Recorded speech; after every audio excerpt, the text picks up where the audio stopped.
Hi, I had to do an oral presentation of this text. The theme is inequality, and the text is Harrison Bergeron, made by the author Kurt Vonnegut Jr.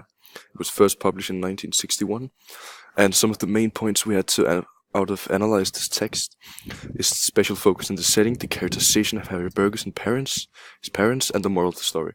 We also need to relate to text to other materials covered in class. If we could start with the setting is the year of 2081. Everybody is equal. It's an extreme kind of equal here, because some amendments have been made, the 211th, the 212th, and the 213th Amendment. These amendment means that everybody should be equal. So it's take the, you can say, the kind of challenged people in the society and make everyone out like them. Nobody should have an advantage based on their physical appearance or how smart they are. In this text, we meet Harrison Bergeson's parents.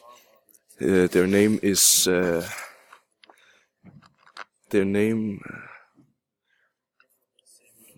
April and George. April is an average person in this text, and she's not very smart.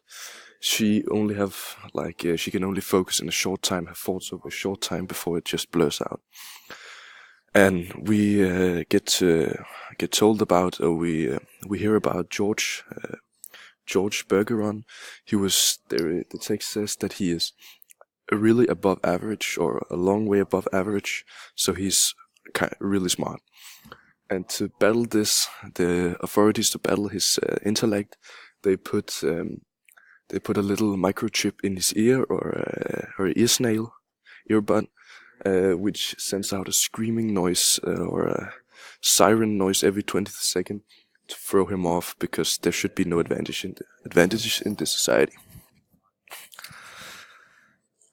We also meet, because also a thing we know about is that on television they see their 14-year-old son, Harrison Bergeron, who is described as really, really beautiful. He's 7 feet tall, and he takes all of his physical handicaps as carrying extra weight, his special glasses so he couldn't see, get a headache, and so something over his ears so his ears doesn't work right.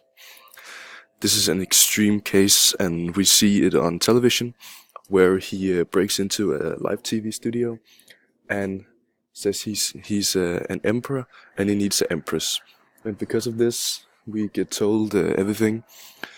I'm sorry. And because of this, he chooses an empress, and she is really beautiful because everybody should be as equally beautiful. They're all wearing masks to hide their face, so everybody is equal.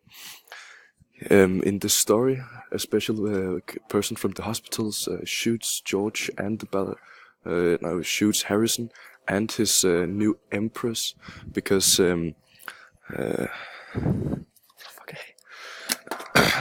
they shoot them, and we can see that even if their son is shot on TV, and we see we can see on this, and they really don't take it too hard, because every time the 20th second has gone up, George's mind is just erased, and the mother, April, doesn't really take notice to it. The moral of the story, I don't know, maybe it's a good thing to be equal, but equality can't take over, so we have to be equal in every point, physical and how we are born.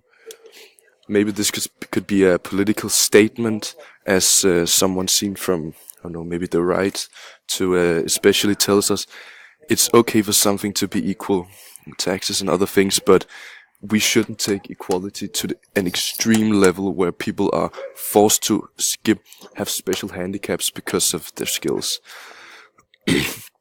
This is what you can say an opposite of what Hitler did. You're taking and giving people handicaps to be equal, instead of you know what Hitler did. He just killed the handicap. But if we need to relate the text to other materials covered in class, we can relate it to a lot of just inequality we have read in the Equality Compendium. but also it's a little embarrassing, but I can't remember what the story was named. But if we should focus on the dystopian societies, we could focus on the text we read in the first year of high school. It was also a dystopian society where London was flooded and there was a flood wave. There is kind of a connection between, because there are two dystopian societies we see here. But especially inequality, we can see, we read a lot about inequality, how people are different and don't have the same kind of opportunities or money because they're born differently. But here we see an extreme case of what equality can do in a dystopian society where everybody has to be equal. Thank you.